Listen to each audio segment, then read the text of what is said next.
We are. And look, it's Father Michael. Yay! He lives. Yeah, it's funny. At the very beginning, when you proposed this idea, I was like, yeah, let's find a time where I could be there every week. That hasn't exactly happened, but I am grateful for every time I am able to be here, and especially grateful to you for keeping it going, um, no matter what. So That's why you paid me the big bucks. that's right. So much money. Speaking of money, don't worry, we'll get to that later. Speaking of, all right. Yeah, first things first, I guess, announcements.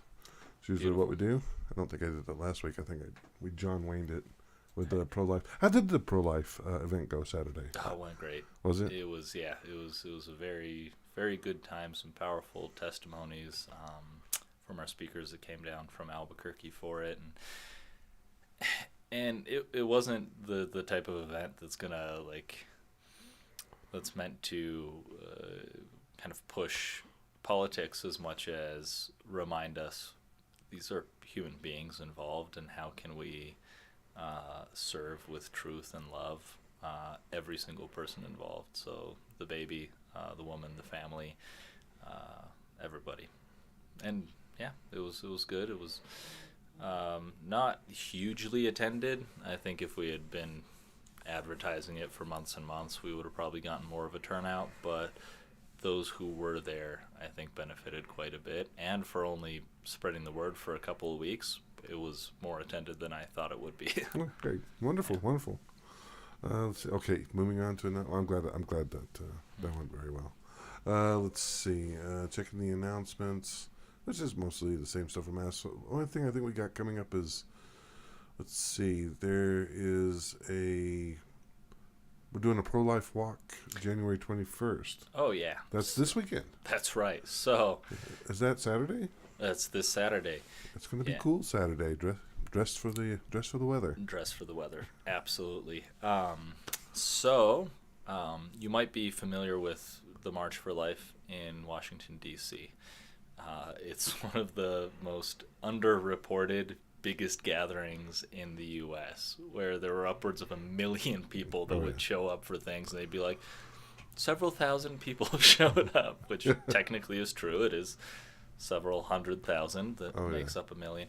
But that would happen every year on January 22nd, or as near to that date as possible, to commemorate Roe versus Wade and to pray to God that it be overturned, and to also be this public witness to legislators and just the world of how we felt, and that we were wanting to protect the unborn. Because of that, around that date, around the country, usually there are more local marches or walks as well, peaceful protests in order to convert minds and hearts, but also pray not only with our souls but with our bodies in that act of moving. What the pro-life community in Clovis and Portales has decided to do is to go back and forth each year, maybe of having something bigger in Clovis one year, in Portales the next. So last year there was a bigger Walk for Life in Portales, this year in Clovis. And it's just so that we can unify together in one voice doing that. And this is going to be a similar schedule actually to what we had last week. 8:30 a.m. Rosary, 9 a.m. Mass, and then 10 a.m. we pack on the extra jacket and start moving toward the courthouse. Wonderful. When you said pro-life community, does this? Are we talking about like pro-life Catholics, or is this more ecumenical, where we're involving other? It's meant to be ecumenical, but I think at this point it's still mainly the Catholic churches working together. Not through any fault of the other communities. We just haven't really gotten to the point of planning it all together, everybody together at the table. So for this year, it's probably going to be more just the Catholic parishes coming together. So there's always something we can work on for next year. That's right. Let's see. Also in the announcements, next baptism class is on Monday the 23rd, so that's this coming Monday at 6:30 at the school. Let's see. I think that's about as far as things that are upcoming. There is in Santa Fe, just keeping right. this pro-life theme, are three bishops in New Mexico, so the Archbishop of Santa Fe, the Bishop of Las Cruces, and the Bishop of Gallup, gather together around the same time of late January in Santa Fe for a special Mass, and this year that'll be on January 25th. That's a Wednesday at noon is when they have their Mass to give people time to get there from all the corners of the state, like our little place here. If you would like to participate in that, the pro-life group here at Sacred Heart is trying to organize either a bus or a caravan or carpooling of some sort so that people can be able to make it up there for it. You can contact the office to get in contact with the pro-life group, or you can expect that this weekend there might be a sign-up sheet for those who are interested. Wonderful. Wonderful. I'm sorry I missed it. Yeah, it's right there on the boat. I skipped right by it. That is all right. All right, let's get to the meat and potatoes. Why Father's here this evening? We're talking about Parish Stag. That's our inter-parish communication organizational. It's a software. It's an application. It does everything from messaging each other to tithing to organizing events, things like that. So it is meant to be the kind of backbone of communication within the parish. It's the software where each parishioner can have their own little profile on there. Now, not talking like MySpace and Facebook type of profile. Yeah, throwback. Maybe my top 8, Father. Yeah, you would. No, it's meant to be where we can immediately know where a parishioner is at in terms of their sacramental records. We can get those a lot faster, but also to be able to know the level of activity that you have, to be able to give you giving statements like that instead of going through kind of outdated processes that we have right now. But then also to have a full database of email addresses and mobile numbers, right? Most of us have these things here, and we will give that information to anybody and everybody, but for some reason, sometimes not the church, right? And we just realized that to do anything in the 21st century, having an email address and a cell phone number is what makes it possible. And so this is what we have as the general parishioner database, but it also connects seamlessly to the giving platform. So if you want to do online giving, or if you're still doing however you gave before, we can now add that information to your profile in there so that you can access it whenever you would want as well. What I like about it is that it's a company that's been doing this for a long time. Usually we Catholics are the last ones to jump on board for these things because, I mean, we've been along so long. So we're like, oh, we've always done it this way since the 1500s. And it's like, well, now we have computers and we could do things in a more seamless way. And so it's a broader company called PushPay that has been working with churches for decades in one form or another. I don't know if it was PushPay that throughout its whole history, but it's really got all of this down to a science and makes it easy for the community to be able to utilize its software in every portion of what it does. So some of the things that we want to build out is, say you want to get your child baptized or something like that, instead of having to ensure that the office is open, get the paper packet, and then try and figure it out on your own, call with a question, and then not be able to find someone, and so wait till they call you back, and then go through all of this process, we could have a form that you can fill out that does 90% of that, uh,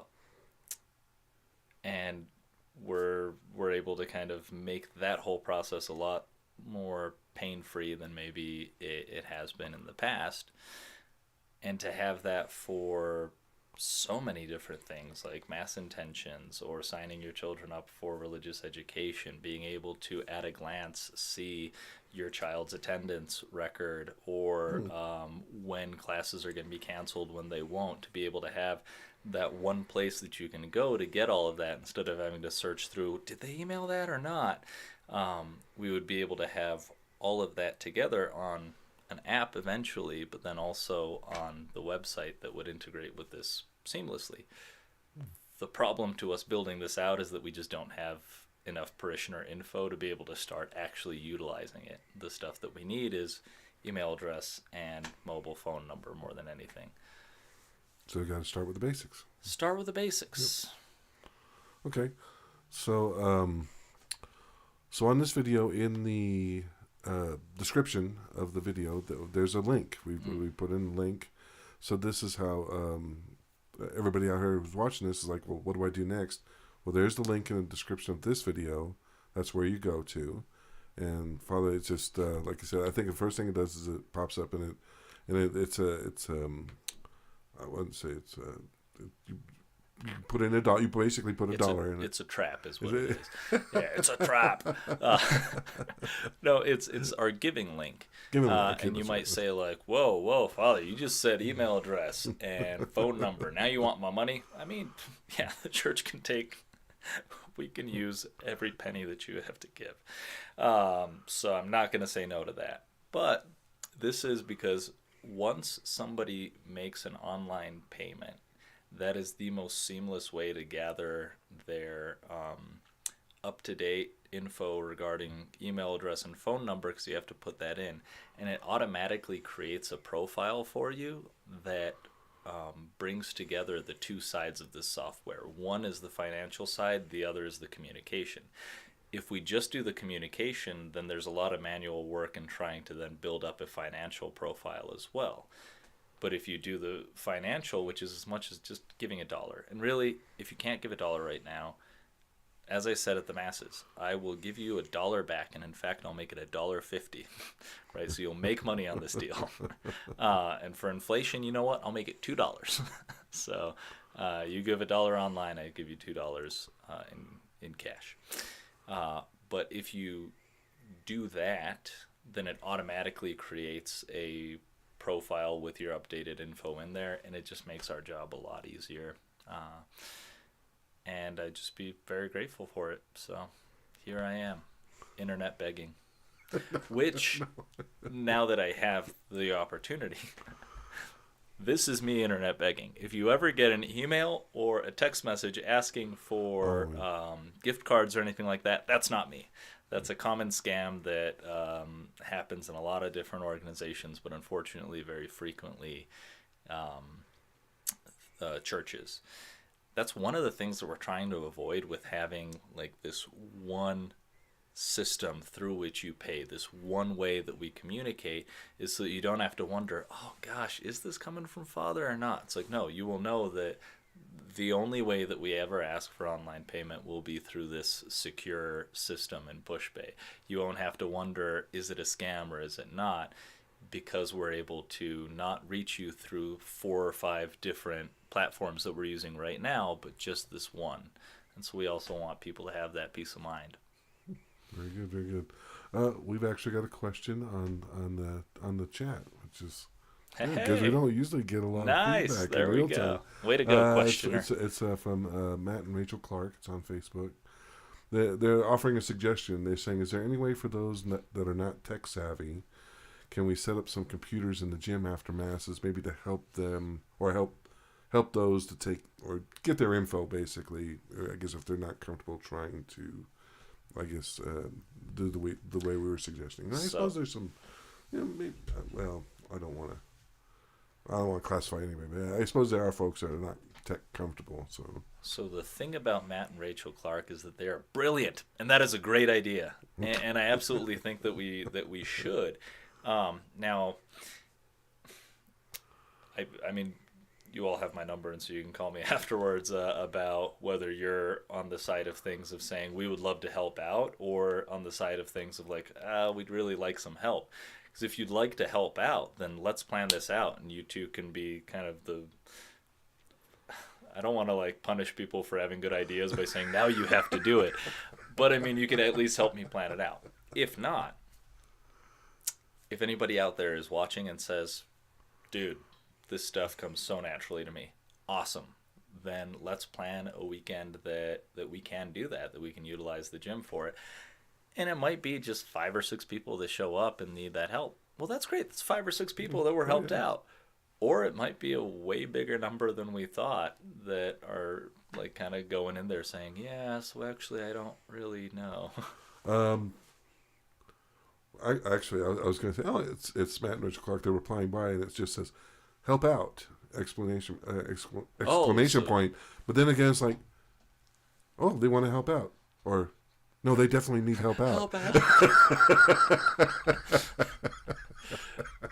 Well, maybe they're volunteering. Well, maybe we'll assume. We'll see. But yeah, I think that's a great idea. Probably not this next week, but I'm hoping maybe the week after we might be able to, because we got to strike while the iron's hot. I don't want it to become a broken record of me every week just saying, "Hey, by the way, do this thing." Yeah, no, I think I could help out with that. Take one of my laptops down there, hook up to the Wi-Fi, and just one person to sit down. We'll just get you in there. Hit it, refresh. I'll provide donuts. That's how I will help out. And some Jingle Bell Java from Mystic Monk. There we go. Maybe I'll bring that. Anything else? No, I think that's it. I think this is a little bit longer than usual stream, but that's okay. I wonder why. That's okay. People are watching. Oh yeah, we do. We've got a pretty good count of folks watching tonight, so that's good. It's good to kind of be with you all. I guess if there's nothing else, then I guess thanks to everybody for watching. We'll hopefully see you next week. God bless. Take care of yourself, and good night. Good night. God bless.